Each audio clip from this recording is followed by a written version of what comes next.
Hey everyone, welcome to another episode of the DLC Drop podcast. Today, it's my pleasure to welcome my friend Dale Alexander. I've had an amazing experience working with him in the past. He's served as a creative director in the agency world, creative director of the Dallas Mavericks, and now he's on to some new fun, innovative initiatives with Zelus. We're going to talk about what he's learned throughout his career and dig into what NFTs mean for brands. Let's talk to Dale. Drop in the untold stories of industry leaders, influencers, and insights on future innovation. I'm John Davidson, and this is the DLC Drop podcast. All right, welcome to another episode of the DLC Drop podcast. It is my pleasure to welcome my good friend, Dale Alexander. Thanks, man. Welcome to the podcast. Thanks for having me. This is great. My pleasure. In studio, in person. I know. Is it 2019? It feels like we're at the marketing arm. Yeah. Yeah, it's a little history for the audience. You and I go back to TMA, where I was hired as an inexperienced live-action producer. We had a great experience working on the Jordan Spieth fandom, right, of all things. And the thing that I remember most about that activation, which I'm sure we'll dig into a little bit of what you were doing there and what the thought process was behind all these amazing projects. Sure, hit me. The coolest thing for me with that project, and to give the audience some background, we built a 30-foot dome, you and I with our bare hands, just the two of us. Single-handedly. In one day. We broke for lunch. Tacos, I think it was. Yeah, tacos. Yeah. But so we had a 30-foot dome built. We did a shoot with Jordan. You, along with this amazing animation team, developed these fully immersive 3D graphics that filled up this dome that people could go into. Right. It was all about Jordan's life, how AT&T would benefit that. And the first activation was at Pebble Beach. Mm-hmm. And he won. He did. I was so hyped. I can't prove that he won because of the fandom. I can prove it. But it definitely spirited his efforts. There's no doubt about that. Yeah, that was my first time. I'd come from a smaller design studio into this like big world. And so it was interesting, going to an AT&T meeting and be like, we got $100K more for the campaign or whatever, and feel like, whoa, whole new world. Going to these golf courses and say, hey, I'm bringing Jordan Spieth here. How will you roll out the red carpet for us? And then pick which one rolled it out further than the others. But I had never experienced the tie to sports and brand the way I did in that moment. And the way that you apparently have through your career with what you've done at TMA, what you did at the Mavericks that we'll get into. It's going to be interesting what you do now at Zelus. But is that something that ever factored into or added any pressure onto the things that you were doing? Or is that something just completely apart from all that? Not really. I think a lot of people, my goal was not, man, I love sports. I'm going to do a whole bunch of sports marketing. Yeah. Because the truth is, I am not the sportsiest of guys. Of the sportsers? Of people. Yeah. Yeah. It's to me, a lot of some of the most interesting things are how can you figure out the most interesting diagonal to connect two things that on surface may not have anything really to do with each other. And so I've always been in pursuit of the diagonal. Like, what are those ways to make those interesting connections? Because like for golf, I've maybe played golf 4 or 5 times ever in my life. Yeah. Like, I think it's beautiful out there. It's just not for me. Yeah. I'm a good top golfer. And then I go to a regular golf course. I did this recently. And I find out I'm not a real golfer. No. It's way different. Yeah. But that's some people's jam, and they love it. But for, the lay person, at Pebble Beach, I think you're, even an attendee, you're more than a lay person. Mm-hmm. But we are all humans, and I think we have so much more in common with each other besides like what our diehard, fascinations are. Mm-hmm. And so if you can find interesting ways to revisualize, re-illustrate interesting things that we all have, our own history, our own life's history, and do it in a way that is interesting and done in a way that, might bring some whimsy to it no one's ever seen before. Mm-hmm. That was essentially what drove that specific concept for the fandom. And also just being able to project it in a 360. So you have this this lifeline time chart coming, to life in the round of, super cool guy and a very young guy. Cause like he was not like, it wasn't Arnold Palmer, 80 years of golf. It was like, I think it was like 22 or 23 at the time. Yeah. But he still had tons of history and so much success in golf. They ended up it being a super cool thing to do. The DLC Drop podcast is sponsored by Ice Shaker. I've been a huge fan of this brand for the past few years, ever since I met founder Chris Gronkowski. What I love about this product is the brand story, the functionality, and the customization. Ice Shaker is a Shark Tank company invested in by Mark Cuban and Alex Rodriguez, owned by NFL players Rob Gronkowski and Chris Gronkowski. I love using my Ice Shaker anytime I'm driving to the podcast studio, I'm going skateboarding, or I'm at the gym. No matter what I'm doing, it just does a great job of keeping my drinks hot or cold. The customization for Ice Shaker is something that's super unique. You can get any name, just about any logo engraved onto your Ice Shaker and delivered to you within just 3 to 5 business days. Get your own DLC Drop branded Ice Shaker at iceshaker.com/DLC Drop. Save 20% on all Ice Shaker products with the discount code DLC Drop. Yeah, so you've had this career where you've been in the agency world.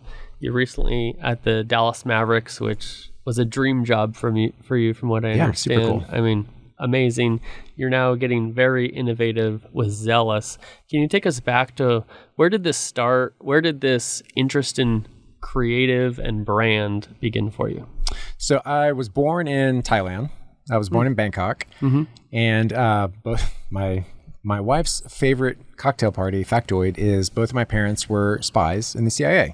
So really? That's what brought us to... Are you allowed to say that?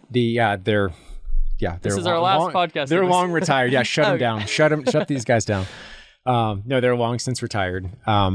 And so they were stationed overseas, and I grew up essentially for the most part in Southeast Asia. So every 2-3 years we would have to move to a different place and kind of like start fresh. And our family, I'm an only child, so no brothers and sisters. How many times did your name change? Did every time you moved? To my knowledge, it's always been the same. Okay. But our family, they would put in VHS tapes and like stick it on NBC and like just hit record for like 5 hours. And so it's just sitcom after sitcom and commercials.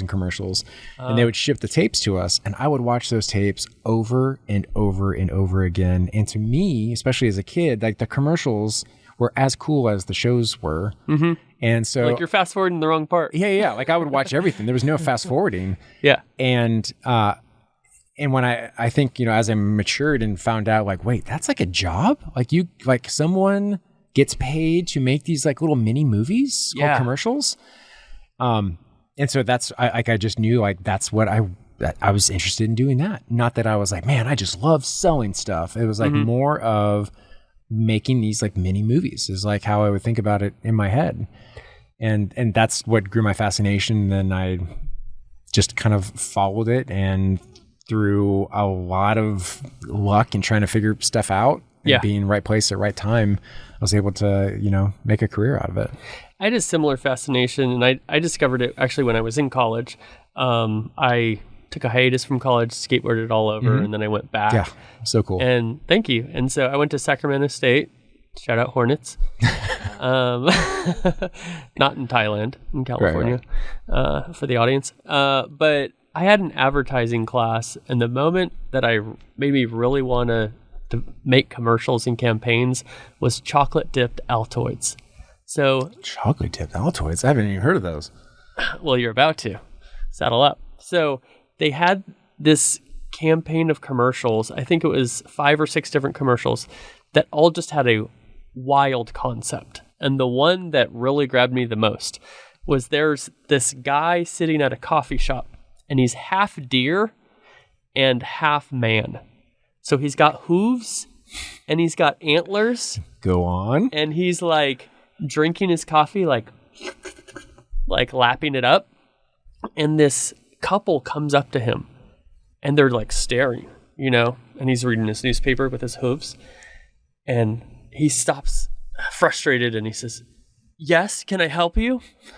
And they say, are those chocolate dipped Altoids? Nice. And his hoof pushes him to try.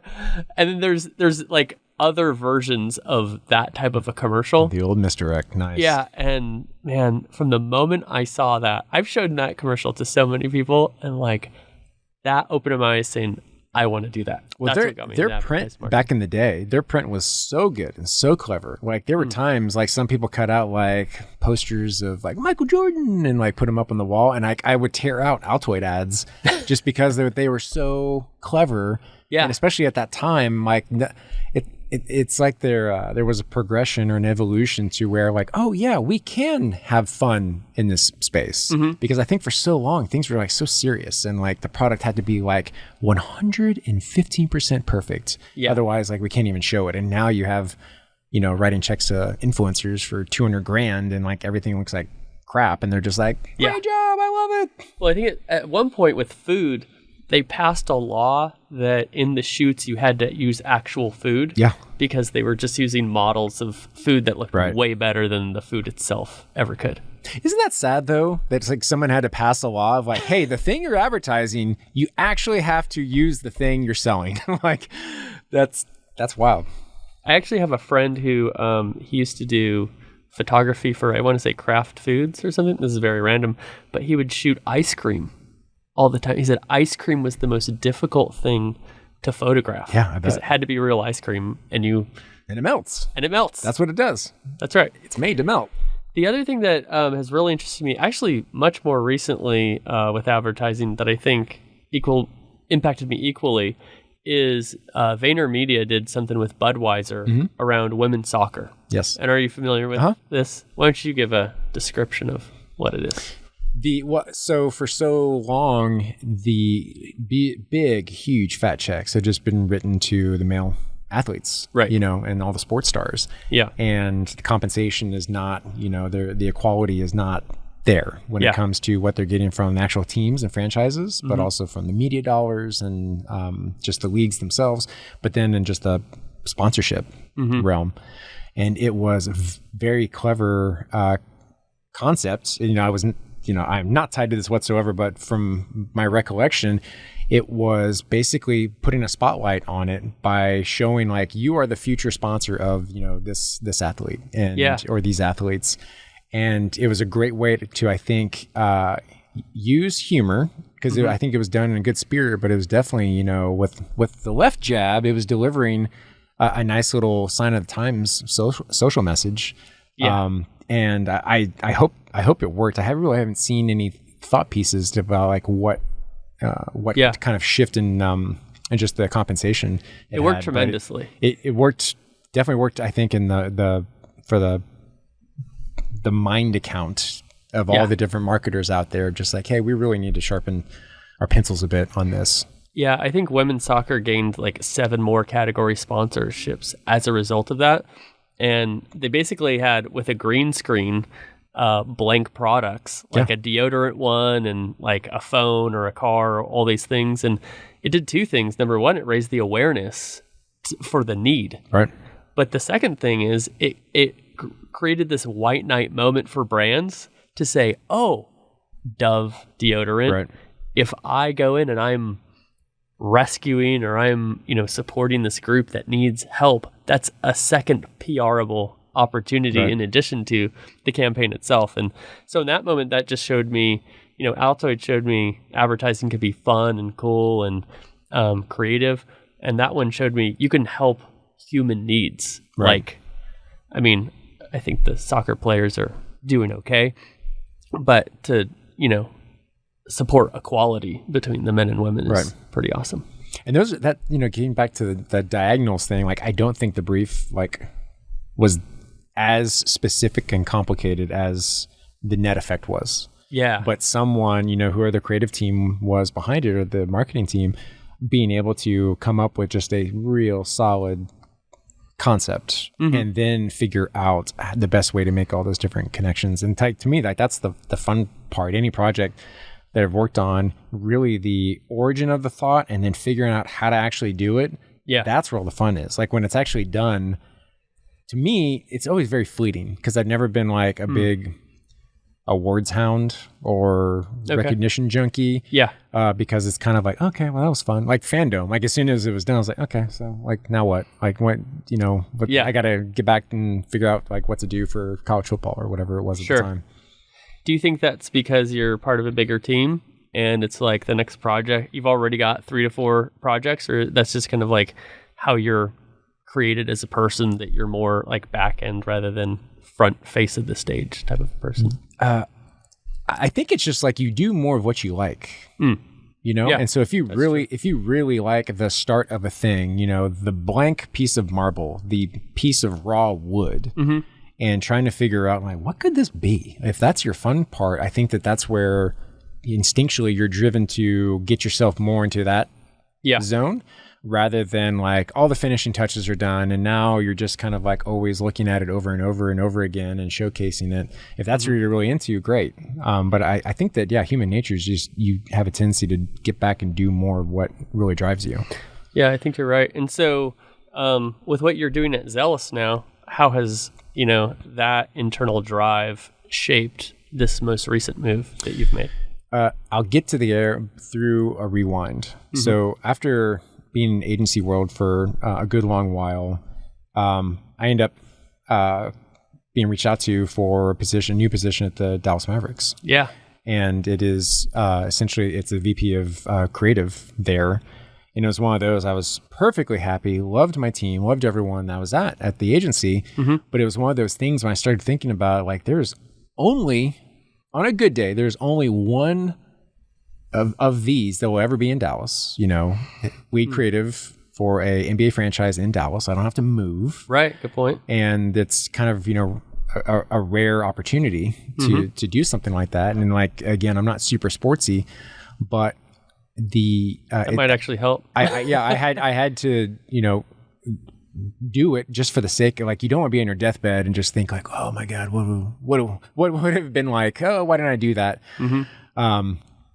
So I made the jump to do it, and it was super fun. And for me at that time, it was trying to work the diagonals to figure out, technically if you're in Dallas and you like basketball, NBA basketball, chances are you're already a Mavericks fan. Like, so there's no growth to happen if you're just going after and marketing to people who want to watch a game or like basketball. So it was all about trying to figure out through the gaming community, through the music community, through the visual arts community, what are some programs we could spin up to start to put just a dollop of basketball into like those different things that they already have going on. To grow the audience. Not overwhelm it, not shove a basketball buffet at everyone's face, but just like, hey, we're here to support you and we're trying to figure out interesting ways we can do things and work together.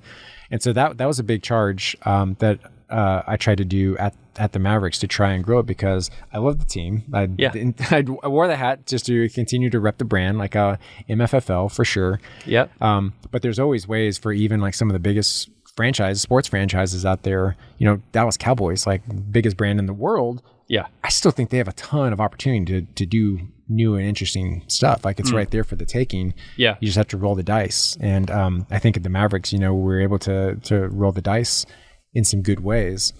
But then well, let me dig into that just a little bit more, because you were there at a very significant time, which was Dirk's last year. Right. Is that correct? And so I don't know if you know this, but I got to go to his last game. Yes. And I was a guest of the NBA. It just so happened that... Guest of the NBA? Whoa. Nice. Don't look me in the eyes. So it just so happened that the NBA was trying to work out a deal with GameStop. And we were going back and forth around NBA 2K League and all this stuff. And my birthday is April 10th. And I believe his last game was on the 9th, if I'm thinking correctly. And so they were in our office at GameStop. And through some way, it came up that it was my birthday. They're like, do you want to join us in our suite for Dirk's last game tonight? And I was like, yep. And like, they even gave me a cake with my name on it. Wow. I was like, guys, this is Dirk's day. It's not my day. That's top notch. Yeah. And then Larry Bird was there. Charles Barkley was there. I mean, it was a full-on extravaganza. Yeah. But so people who are residents of Dallas will remember that during that last year, there was a very mysterious message. There were some numbers on buildings. What were those numbers associated with Dirk? 41, 21, 1. Yeah. So 41 his number, 21 years, 21 seasons with the same team, and that's what the 1 represented. Yeah.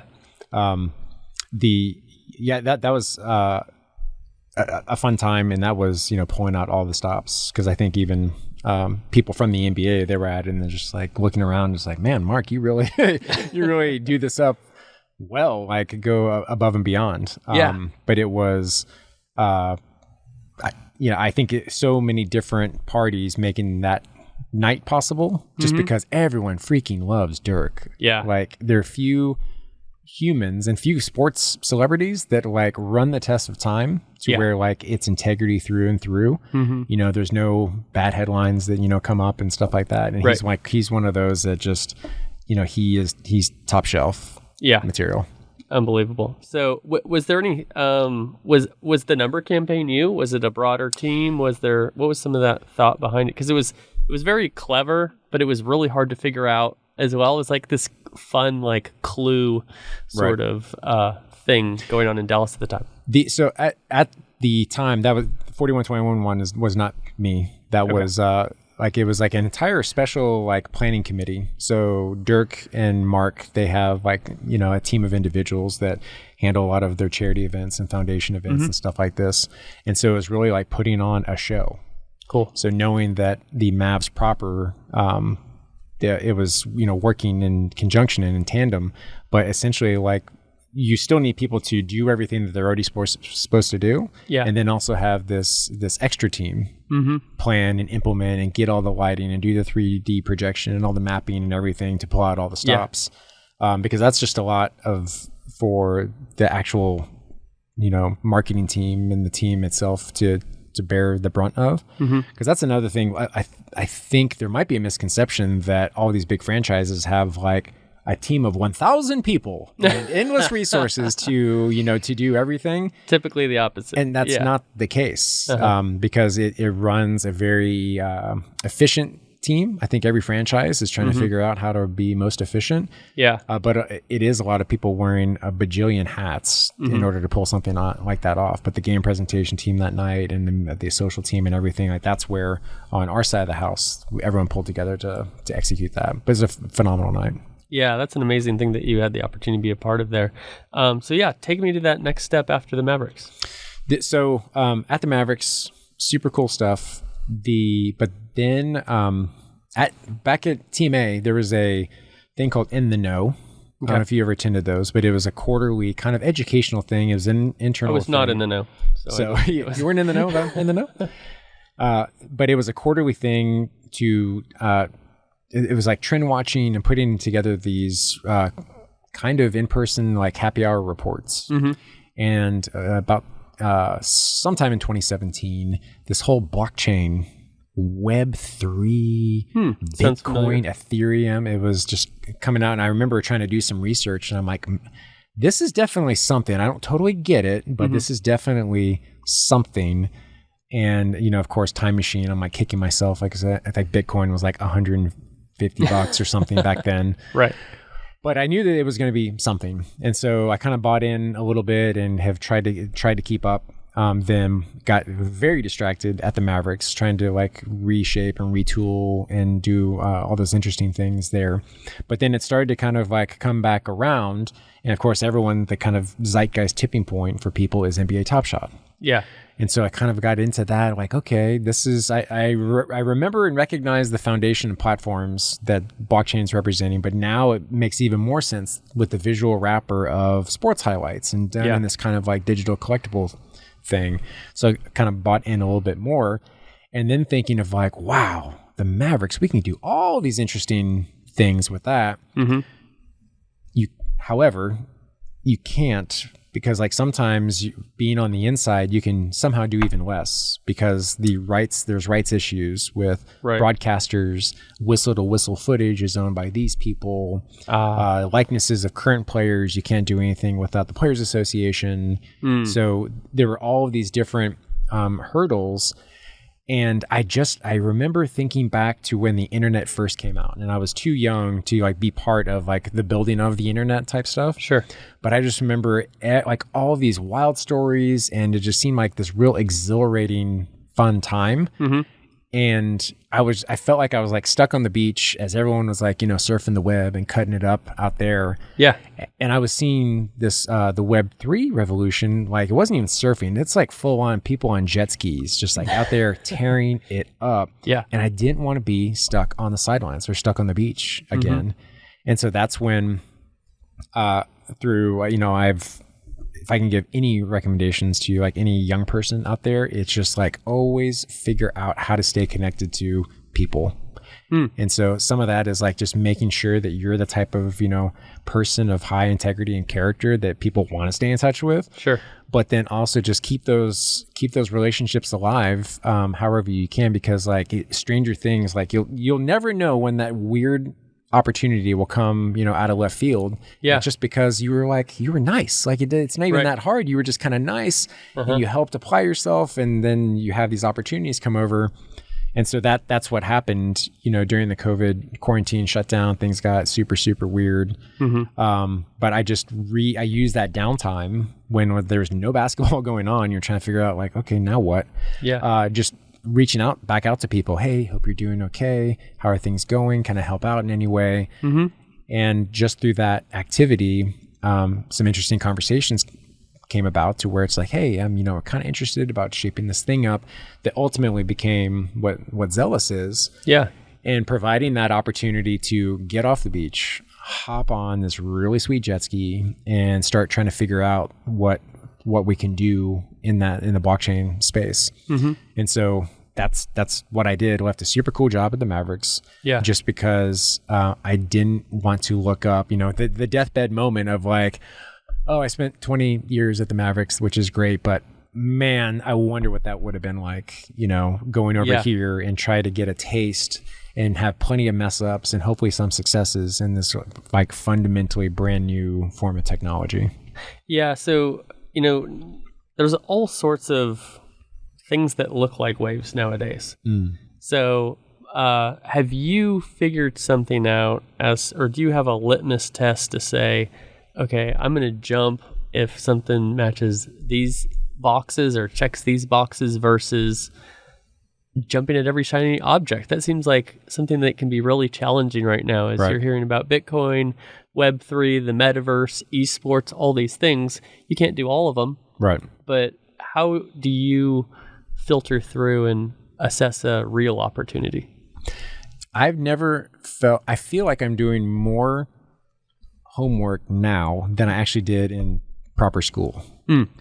But it's because like I feel driven to do this. Like I'm not trying to like write a paper about the Battle of Waterloo. Like that's not like I was not interested in it. And but now it's trying to quickly ingest what the rules of the game are, so to speak, like what the technological limitations are, to then figure out, okay, so if this allows this to happen, can you do the opposite of that? Just trying to have those little mind experiments.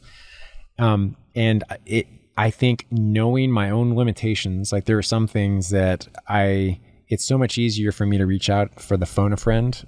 Yeah. And figure that out rather than try to automatically try and teach myself Solidity so I can go off and code stuff on my own. Like that does not sound like a good use of my time. Yeah. But if someone has that back end technology and stuff, but they're looking for someone to help with a visual wrapper or figure out an interesting new utility to do on it, like I'm, let's chop it up. Like I'm happy to, mess around and figure some stuff out. And so the team that we have now, that's what it feels like, to where it feels like a bunch of us we've been doing our individual homework. We're making each other better just by really being this like really good jazz band to where once we can set a rhythm, we are able to figure out ways for each other to like come in and have this like killer solo. Yeah. So you've basically developed a team that sounds like it's very, it's mutually beneficial. It's collaborative, where you've got different skill sets within there, and then you can lean more in here on one and lean more on the other. Do you also kind of have a model where you can expand beyond your capabilities. I think what I'm seeing in the agency world right now is you're seeing things get smaller, so you can get more nimble, but also because everybody's kind of working from home, there's a lot of freelancers, probably more than in the past couple of years, is these teams can very quickly scale up and add capabilities and then go back down so that your overhead isn't super high. Right. I love metaphors, and the agencies now they've become the Imperial starships. You know? So let's use a Star Wars metaphor. They are the Imperial starships, and the bigger you get as far as holding companies go, you get to full on Death Star. Yeah. But being the Millennium Falcon to where it's a big enough ship to take on some load, you know, but you're still nimble enough to kind of draft and hang out and be a part potentially to help out some of those starships. But then you can just like hit the hyperdrive and take off and go do your own thing a little bit. And that's what's been most liberating and exhilarating now is so frictionless mind experiments and figuring stuff out. Yeah. Because we are small enough and nimble enough to where, you know, the pot is right from financial backing. We have IP lawyers, like some of the best in the country, backing stuff. We have the technology back end, and then you have the creative execution for that. But we kind of set out to where we aren't necessarily wanting to just be another agency. Like that's not what we're trying to do, is go out and like pitch the business and we won this project and now we got to deliver, and you know, we got to turn in our timesheets. You know, that's not that's not what we're setting out to do. We're really, we've done a couple NFT collections and learned. They were both, successful, but man, oh man, did we learn a lot through some bumps and bruises. And to try and like recalibrate of like, okay, we're not wanting to dance with everyone that comes and asks us to dance. And so I don't know very many agencies who turn down stuff. Right. And so that was new news to me, and it felt kind of good. Yeah. Being able to not automatically just assign all of your time away, because the whole notion of opportunity cost is very heavy now, to where by doing this thing, 3 of our core people are not able to do this thing. Do we want that? Right. Yes. Like, that's what the conversation becomes. Whereas in the agency world, like sometimes like you didn't even have a choice. You were just like, hey, by the way, you 3 go over here, see you in 2 months, Right. And come back for more, because we got another one for you. Yeah. So we're kind of out of that model and out of that grist mill, to where some of the bigger, beefier things, we truly are coming up with some type of joint venture setup, to where it really is a partnership. I have, so my first job after college was a design studio, incredibly talented, really super small. I was employee number 1, and then we grew to a bigger team. And the guiding light was less about what we wanted to be and more about what we didn't want to be. Yeah. And so the owner was just very clear about like, I don't want to be the owner of agency or a studio I'm not pumped on. Right. And so I kind of started with that perspective of, and essentially it was like, if Nike calls and we can't take on their project, we need to hire somebody else, because we don't want to turn down Nike projects. But there were plenty of people who would come to us, and it was a litmus test of, does this get me excited? Right. And there's also, but I there's a balance too of how many capabilities do you hold in house? Right. Because if you're too focused on low overhead and being extremely selective, you might miss out on some things. Right. Yeah. I'm really interested in what you've learned about NFTs, because it's kind of the buzzword. I think it's absolutely the future, but a lot of people really don't understand what they are and what's working and what's not. Right. There's these Bored Apes that are going for tons of money. And there's all these other applications with NFTs. Right. What have you learned that's compelling to you? I've learned a ton. Not an expert, in spite of trying to keep up with as much as I can in the space. I would not call myself an expert, but it's funny. If I'm at some type of like neighborhood event or something, and it's, get to know you, hey, what's going on? I'm in insurance, and so on and so forth. Oh, what do you do? Mm-hmm. And like, I almost have to do a quick character study of who I think this person might be. Okay. And kind of like turn the volume knob on like, okay, how much information am I about to share with them? Because like some people, like you can just like feel the glaze just like go over and they're just like, okay, I'm so sorry I even asked who you are. And then there's some people that like I can tell they're like, oh man, okay, interesting, go on. Yeah. So those are made for like definitely interesting interactions. And I think the if I could do a reboot, it would be getting some of the jargon out of the space, because I think it's maybe doing more harm than good to help Gen Pop kind of come on board and embrace things.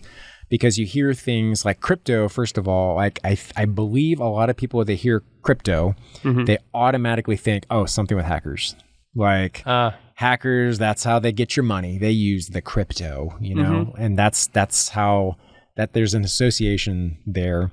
And I also think NFTs, like the world needs another acronym, you know? Well, that's what with esports, I kind of talk about the same thing. I much prefer the term competitive gaming, because if I tell you, yeah, I work in the competitive gaming industry, you're like, oh, I know what you do. Yeah, right? I at least have some concept of it. Right. If I say I'm in the esports industry, first of all, you're confused as to the word you heard. Is that in the Matrix? Like what? Yeah. And then there's a debate on if esports is an actual sport or not, which is not needed, really. So, yeah, to your point, I'm a big believer that there's so much value in being a great translator between two groups of people. Agreed. And it's, putting things in, whether it's common phrases or just a way for people to understand. So how would you communicate NFTs to me if I'm this person who just thinks hacker crypto, and I think, what does NFT stand for, and what are these buzzwords? Right. I think taking it back, so the underlying technology, if you think of different things in the way, it's been explained, is day one internet, if we refer to that as kind of like web one, where it's like these direct connections of like, I'm going to a central place like Yahoo. I'm going to yahoo.com, and that, like, at the time it was like, it was my sports, it was my weather, it was my everything, whatever. Right. And then you get to the web 2 evolution, where things are these kind of closed systems, like, social networks and things like that, to where they're all on their servers, and people are creating and sharing their own content, but it's on the platform that's owned by them, and so they're able to monetize, like on YouTube, like on Instagram, right? Exactly.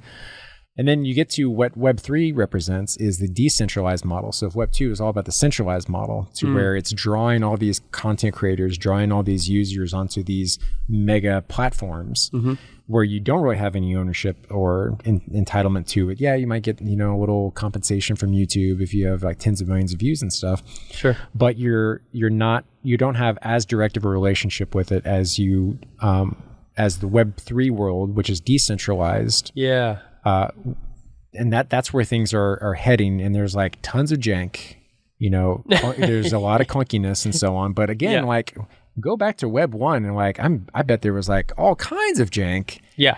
I remember like dialing up my 56K modem back in the day, and like there was like Jank City, going on. And then if you look back at the original Facebook or something, or MySpace, like there was like tons rough around the edges, and it gets refined over time. And Web 3 being able for people to have this decentralized network and system, to where everything is being run off of people who are these quote unquote miners, which again is another term I think complicates things. Yeah. So these miners are essentially running transactions on the blockchain, but it's a much better way to have dictate a historicity of whatever those transactions are, or the provenance of a thing, who's the true owner of these, elements or these tokens are. And so NFTs are these non-fungible tokens, so unique versions of a thing that are originated and added to the blockchain, and every single transaction, me passing to you, passing to her, it's all listed out there, and it's a shared ledger that's happening. I'll spare everyone the details about the actual how the blockchain transactions are done and registered, Thank you. But the Web3 world and the tokenization of things, so I much prefer tokens as a way to describe that. Essentially, my mortgage, it could be a token because it's like the paper deed that I own my house or the bank owns your house or whatever the case may be. Right. So a tokenized version of that is something that I could store in my wallet. So the crypto wallet, smart wallet, whatever you want to call it. But then also if I loved this particular, your favorite skateboard, your favorite skater out there, if he had a digital poster of him, on the half pipe, right, and you really wanted that, but you're like, well, how much should I pay for this? Like, is it just like a poster that I could get at like, some store? I don't know. But now wow, that's really something. He only made 100 of these. Right. And it's right there. All the proof is in the digital pudding. And so, I will pay $100 for that thing because I love this guy. I know that he's the beneficiary of this money because it's all there. That's another good point. It's in the smart contract. And I know that if I do sell it someday, that he will still also make money off of that because you're able to assign royalties as part of the utility on the smart contract. Yeah. So that's different than if I just had this like sweet rolled up poster that I brought to you here and like, hey, would you give me $100 for that? You'd be like, probably not. Right. Because there's numerous flaws in the physical goods. And I mean, you have a son, and the way the world is going, like he's caring about physical stuff less. My kids are enjoying physical things less, as I just learned for yet another Christmas, to where I'm like, I just got you a bunch of physical stuff, but you loved your Roblox gift card that grandma gave you. Like you love what that can get you. You're more interested in that. And so I think that that's just where it's going. And again, that's another reason that kind of like got me to jump from that super cool job to do something to where I'm able to more directly affect and try some stuff out. Yeah, I'll tell you just briefly kind of how I've wrapped my mind around it, and what you've shared really helps too. I think the first hurdle for people to understand is young people value digital goods the same way older people value physical goods. Right. And, older people will see digital goods and they'll say, that's not unique. There's not, it doesn't cost money to make that thing. Right. Like this notebook, you had to chop down the tree, the paper mill, the metal of the bindings, all these things. Right. And maybe there's only 100 of these. And I know there's only 100 because either they told me or they're numbered or what have you. Right. And so first understanding, young people value digital goods like the golden gun in the game. Yeah. Secondly, I think what the blockchain enables is authenticating that there are only 100 of these. Correct. Because I think what older people will, call BS on with digital is, guys, they could just copy and paste. There's not a limit to how many golden guns. Right. You understand, like these are unlimited. But with blockchain, it takes that away from what I understand, because you do have authentication that there are in fact X amount. Right. And so I think part of it is you just got to make the mental leap to understand that this is the perspective. The reason the stock market works is because we think it works. Yeah, we've all had this agreement that this market should work like this, and right. And so it's a similar thing. And I think it's only as valuable as someone else will pay you for it. Like that's right. When you strip it down, like that is just the brute, honest truth as far as the way markets work. And so if you don't like the digital thingy bob, you'll never like it. And you'll never understand why someone would pay $100 for it. But there are other people out there that were happy to pay you $1,000 for it just because they love that thingy bob. And they love that there's only one of those, and it is the foil chrome edition of, or whatever the thing is. Right. And I think it's a combination of just like making that mental leap to just realizing it's a thing for a lot of people. So that's the consumer confidence piece. And then the other part is technology has adapted to authenticate these things. Right. So what I'm super interested to learn from you is, okay, we've established that this is a thing that's that's going to be a greater thing. It's a thing now. How are brands utilizing this? How, as a marketer, as a creative, are you utilizing this new technology and this new movement for the next stage of excitement? Well, again, getting back to, I think we are all humans, and there's some things that like everyone shares. Yeah. And humans, they don't like to feel nervous, confused, or dumb. Like, I don't know anyone who's just like, I don't know. I kind of enjoy feeling, nervous all the time. I'm with you on that. So nervous, confused, and dumb. And that is like exactly what crypto makes people feel. They feel nervous about it. I don't know. Confused. I don't understand this. And dumb. It's just like, and they just like throw their hands up. Like, that's good point. That's just going to be a fad. And so I think marketers, CMOs, brand managers are like freaking the heck out right now because they're trying to learn all this crap, at the same time. Right. Everyone in their company is kind of looking at them and just like, hey, Jane, do you have our, blockchain strategy, our NFT strategy? Do you have that yet? And then you're also getting that, kind of business FOMO of you don't want, heaven forbid, if you're a QSR restaurant, heaven forbid all of your other competitors come out with something and one of them works and then everyone again is like really looking at you like, dude, come on, like where's our thing? Mm-hmm. But like Wendy's social media strategy. It's like now everybody needs a snarky social media account, right? Exactly. And so I think everyone, it's like this game of like marketing double dutch. So like the jump ropes are going and everyone's like trying to figure out like, well, when do I jump in without getting whacked by the rope? And it's definitely something that this was not on anyone's budget, for sure 2 years ago, maybe some on last year. Right. And so there's that to contend with because, you don't want to get whacked with the stick of like, you pulled how much of our, tried and true marketing budget to go do your fake digital crypto nonsense. Yeah. And then if it is a belly flop, then like, man, you're really in the hot seat.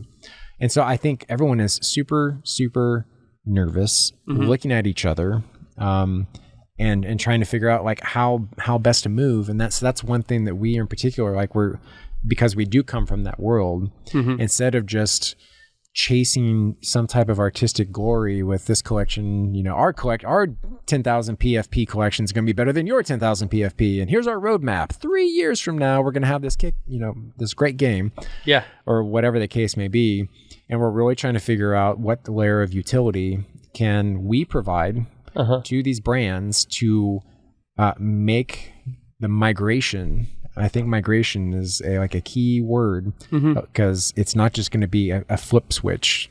Web 2, Web 3. Web 2, Web 3. Right. It's not going to be that. It has to be this very lovingly hand-holding migration over to the world. And not to mention a lot of these big brands, they've spent a ton of money on their own app and everything to get those customer acquisition for that going years back. That data.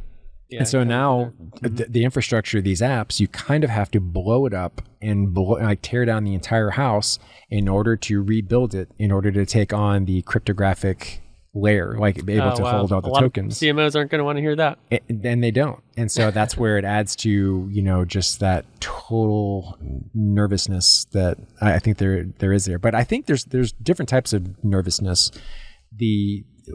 Hopefully some of them, this inspires them to actually learn more about it and be driven by that uncomfortable feeling. But it's also like skydiving. It's just like, on the base layer, hey, I'm going to put you on an airplane and throw you out, and you're going to pull a string and this thing's going to open. Like that just sounds crazy, but yet people love to do that because I think that there's that exhilaration factor of going up to that ledge of nervousness in order to figure out, like, if I make this jump and I pull my chute, like, what's going to happen? Like what I plan to happen, is that really what's going to happen? I hope so. Right. And I think a lot of people are going to really do well, and then there's going to be tons of belly flops. But again, going back to the original internet, how many belly flops were there back? Like, sure, we are dancing on the bones of all the failures of the beginning of the internet, and that's just how technology works. Well, one thing that I've started to realize, I'm 38 years old now, so I'm starting to get enough life where I'm starting to see trends. Yeah, like most recently, like cargo pants came back. I'm so hyped because when I was getting sponsored at age 14 skateboarding, I was wearing cargo pants. Now I get to wear them again while I'm skating at 38 and feel like a kid again. That's just one great example. I know. So a lot of people I'm talking to, they see these trends and they're exactly what you're saying. It's like, oh yeah, well, Web 1.0, this happened, this growth phase or this investment curve or things like that. Oh yeah, there's going to be a rise and there's going to be a fall and then there's going to be a slower, more sustainable rise again, things like that. I think something that'd be super valuable for our audience is getting your take on, like, for CMOs, for account directors, as you're looking at this next phase, how would you do this from the standpoint of brands love to be really safe? It could cost somebody's job, right? Absolutely. If they're like, we need to get into esports, we need to get into NFTs, and it flops, you're out. And so people want to be safe. There's a lot of slow adoption for the way that brands execute. I mean, at TMA, these bigger agencies would always be pushing like, hey, digital marketing or do this new thing. And they're like, we're pretty good with what we've done the last 5-7 years because we know how to measure that. We know how to do these things. So yeah, what would be your advice on, and Zelus, of course, can be a great resource for the audience to accomplish these things, but how should people look at these things to not miss that first mover advantage, but to do so in a way that's as effective as possible? I think, I actually think you and I had a conversation way back in the day at TMA because we both love gaming, but when the whole notion of a gaming Sherpa came about, that trusted individual who's not going to judge you, to show you like how to, in Destiny, let's say, like how to take on this, sub boss and stuff like this. Yeah. That I think that I don't know if it comes in the form of like a consultant, a trusted advisor, whatever the case may be, because there's not a whole lot yet. Right. Like there's not any, I don't think anyone, again, not an expert. Yeah. I'm trying to learn as much as I can, but there are some people that really start to know the space. And I think that a good Web3 Sherpa is what if I was a CMO, I would start to be looking at. I'm part of a Discord group that I love called Jump, and it's actually started by a guy here in town in Dallas, of all places. And it is essentially people who have been, Web3 curious, found each other and joined this Discord, and we are constantly helping, iron sharpens iron, and like we are sharpening every single day. Yeah. And it's one of those things you can have mature conversations. It's not this blitzkrieg in Discord. Yeah. That you can imagine like most of the servers are, because it is a bunch of professionals, having our own bounty system and trying stuff out and news shares and things like that. And so I've really gotten a lot of it, and I hope that I'm bringing this same kind of, utility back to that group. But it's fascinating. But a lot of there's some stone cold ballers in there now, like big time people from Nike, from Adidas, from some major other brands that are now part of the group. And there's a couple hundred, like I'll make up a number, it's probably wrong, 750 people, let's say. Okay. And there's probably an active 100. Yeah. But I like to think that the other people are lurkers because they're they're letting their curiosity lead them and lurking in on some of these conversations and trying to figure out, just trying to educate themselves so they can have at least some point of view when the boss points and goes like, Jane, where are we at on Web3? And you're not just like, I don't know. So I think that there's a lot of lurking going on by some of the people. But I think the best solution right now, that stopgap really is some type of Sherpa type process. And I think that there's some smaller entities, funded entities that are bringing them on as like an equity stake, and, if you help just get us through and help us online, we know the customer funnel and we know how to market this and so on and so forth. But what we do lack is we don't know tokenomics. We don't know how to create and get a thriving Discord community going. And so I think it's a lot more specific things to where like some of these, highly specific skilled individuals now that 4 years ago could not get a job with my like mathematics degree or whatever. Right. Now they're like the hottest person at the party because, oh my God, I was a macroeconomicist working on like the Estonian treasury, super boring. But now I'm like building this, multi-billion-dollar space game, right? Treasury. Yeah. And that's the type of thinking that's being deployed in this space now. And it's just like when I stumble across stuff, I just continue to be fascinated and try to have that moment of gratitude of like what times we live in when all of these far-fetched things are work. Yeah. Like that's technically work. Like when I'm going down that rabbit hole, it's all for the sake of some type of like work-like output, but that's where it gets fun because where does work and play stop and start, and can it all be smushed together? Yeah. And I think that's what you're, kind of experiencing now in your renaissance. Yeah. Trying to make money doing this thing, it's a good time. Speaking of, mashing up the passion and the interest with your work, as we round out this episode, one thing I really wanted to touch on with you is you are really into improv comedy. Yes. Right. And one thing that this is personally funny to me. I don't know if anybody else thinks it's funny, but when I first met you, I thought you were this super serious, intimidating dude. I get that a lot. And then I find out you're like one of the funniest people I know. And I'm so interested. I know you've done a lot in the improv scene here in Dallas. Mm-hmm. And how has that influenced the work you've done and the work you're doing now or plan to do in the future? I would give every aspiring professional, every human actually, this advice. Go take an improv class.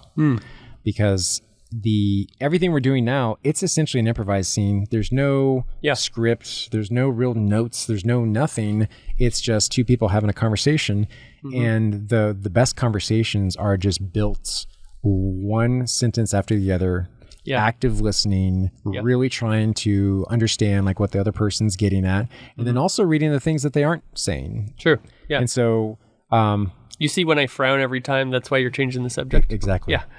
But when it comes to performing improv with your scene partners and so on, it is all about building up the person you're with and the scene. Yeah. And if everyone has that, it's like a good relationship. Like some of the best marriages and stuff, it's all about how can I add to my partner's benefit, well-being versus coming at it like me. I'm going to take the big punchline. Good point. Yeah. Because it gets really uncomfortable if you go to a show and you can tell the person like the glory boy who's just like, dude, he is wrecking this scene. Like he is like trying to make it all about him and his characters. I never knew that. He's denying his scene partner. The scene partner is really trying to build something up.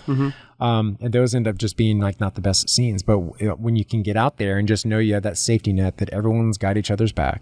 Yeah. And you're building each other up. And my role out here is to make everyone else, look as good as possible.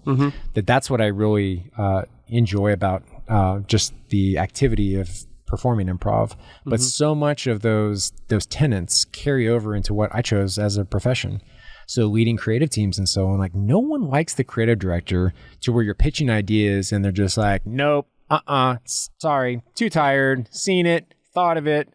Like that's just not, or there is a good concept. And we're going with my idea. Yeah. Or it's like they take your idea and they make it their own somehow over time. That's the worst. No one wants to be in a scene with that guy. No one wants to work with that guy. Good point. And I've always tried my best to run my teams to where everyone has his voice. And if you have an idea, like immediately I want to respond and add to it and gift you with whatever I might have added to it. Take it, leave it, kick it around, see if it works. But that's yours to go off and cultivate. Yeah. And so I've really tried to operate like that, and to where, getting like the work and the play, it just becomes this really good smush to where that's what gets me up. And and good improv scenes start off in one place and end up in a totally different place. And I think it's all about the fun of, again, finding those diagonal connections. Like, how do I get from Timbuktu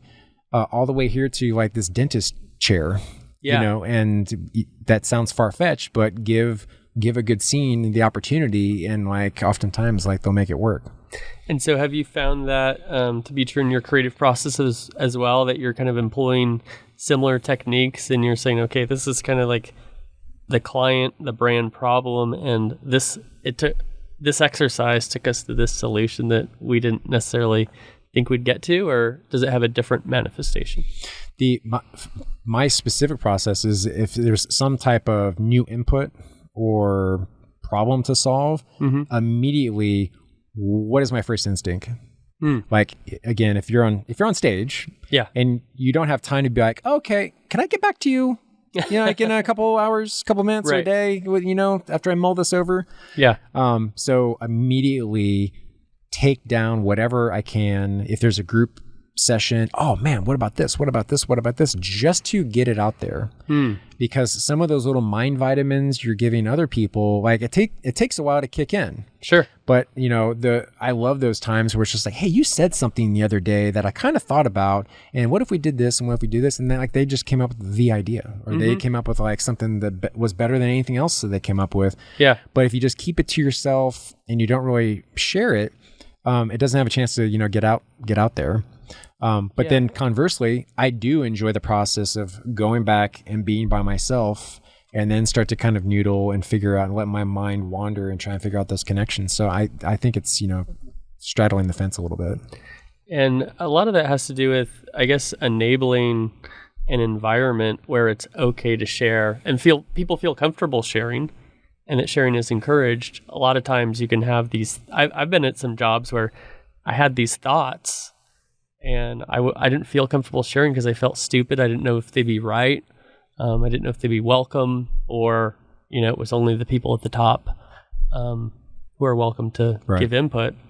And then that process happening early, and then it sounds like your process having time by yourself, those things have now fed into the alone time to kind of grow the tree, if you will. Yeah, I think that they kind of feed themselves. And I'm like an extrovert introvert also, to where I'm an introvert by nature, but with extrovert tendencies. So, the serious guy, the intimidating guy, that just might be happened of like, I'm just in that introverted mode. Sure. But with the right stimuli, it's just like, all right, let's start making connections. And it's something that as I've matured and gotten older, with my entire career, I get more satisfaction out of every, person I worked with or junior person I worked with, if they had a positive remembrance of me about making them laugh or feeling important or feeling heard. Like I get so much more satisfaction out of like any success story, any fandom or whatever. Yeah. Because all that stuff, like it's like future trash. Like it's like it's great in the moment, but it's kind of fleeting, and then you're like, it's just kind of like disposable. Sure. But just trying to leave this is a satisfying impact on someone that I think that's what I've continued to try and do, and hope I do it for another 50 years. That's amazing. Yeah, I mean, this episode we've gone all over the map. We've gone from sorry about that. No, it's been great. We've gone from what first got you into, being a creative in the first place, to the various roles. And then obviously the future of technology and marketing and branding. If you wanted the audience to come away with one thing after listening to this episode, what would that thing be for people to take away? The one silver lining that I think came out of the lockdown is a little more humanity came on the world. Yeah. And saying, I don't know, has become a little more acceptable of a response. Not the, I don't know, like no one wants to hear, I don't know, because that the implication is like, I don't know, I don't care. Right. But if the response sometimes, and often it is, I don't know. But even saying it like that, the slight inflection of like, I don't know, but I'd love to figure it out. Yeah. I don't know. What do you think? Like that's what I think getting more comfortable recognizing to yourself for sure, but even outwardly, like, I don't know, has become a much more acceptable response as long as it's followed up with some type of activity. Right. It's chasing down your own interest in it. It's letting curiosity lead you down the next rabbit hole and so on. Yeah. Because I think some people get so dissatisfied with whatever they're doing that because they faked an answer too many times. Yeah. When maybe a more genuine answer would have been, I don't know. And that could have led them to a new project, a new career and title, a new mate. Sure. Hey, is our dating relationship working out? I don't know. Right. What do you think? Versus like, I don't think too many people go, I don't know. But I think most people kind of like fake it too much in life. And so I think that's one thing that I've noticed personally in myself and in others, just letting one layer of our outward shield drop down a little bit more to have these little, interactions and discussions. I think part of that too is accepting that answer, right? If you're on the other side of, I don't know. Right. Responding well to that. And then the other thing that just popped in my mind is if you are giving these fake answers or you're just covering your butt, it's rare that you are learning because you were able to stop the bleeding for that moment in time. Right. But if it's, I don't know, let me get that answer for you. Now you're required to take action, and you may very well know a lot more with that attitude than you did when you were just pretending that you actually knew it. Like so many of the things that you're doing now. Yeah. The genuine response of like, hey, do you know how to start a podcast? I don't know. I give it a try. I can figure stuff. I can research and figure it out. Yeah. And here you are. Versus if your response is like, yeah, I know how to do it. I just haven't chosen to do it. And you probably put it off because now you're nervous, scared, and feel dumb. Right. And people don't like to feel like that. It's much more if it gives you more confidence in a genuine, truthful answer of I don't know, then that should be your answer. And part of that is working with people like the amazing team here who, if these people weren't working the audio and the video and doing the editing, I wouldn't know what I've learned over a year of podcasting. Exactly. Well, thank you so much for being here. Thank you. How can people follow you, Zelus, in the ways that you'd like them to? The LinkedIn, really, like as boomer of an answer as that might be, like I love LinkedIn. I get a lot more of the curiosity. Like if I go to social media, I don't really feel like I get too many answers. It's just a whole lot of noise. Yeah. And so, so I think I get a lot more fruit bearing trees over in LinkedIn. So that's why I've chosen to like spend some of my time, and I don't write thought pieces and things like that.